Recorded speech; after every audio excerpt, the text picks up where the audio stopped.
West. And this is one that could be more controversial because there is a lot of anti-Western sentiment in the culture at large and in academia currently. But what I mean when I say the West, and I'm a proponent of Western culture, and that is not a racist position to hold, nor an elitist one, or a sexist one. What I mean when I say the West is the twin pillars of Jerusalem and Athens, largely the Judeo-Christian philosophy and the Greek philosophers of old, are the two pillars of Western philosophy. And you look at practically how those have played out over time is you have nations that have less poverty, that have more freedom and more equality and more opportunity than many other examples of many other cultures. And again, I don't believe that culture is tied to race, so I have no racist sentiment when I say that.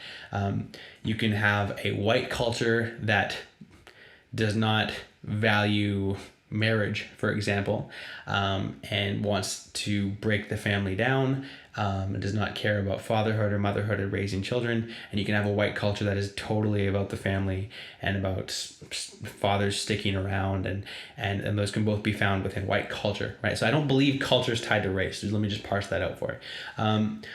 So why I like Western culture is it's, and I believe this to be statistically true, it is provided for the most opportunity, the most accepting cultures of any race, color, or creed, right? There are many nations in the world where if you don't practice the religion held by the state, you have violence enacted upon you. And that's been true largely throughout history. And I think that, yes, does the West we've had our missteps for sure.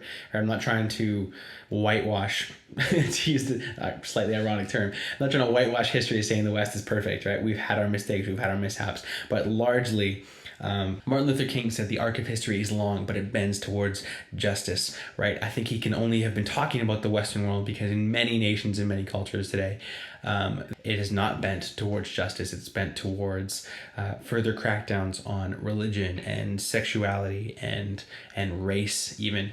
But the West has not. The West has moved towards more liberty and more freedom and more opportunity and less poverty, generally speaking. And I appreciate that about Western culture, and I'm unapologetic about it.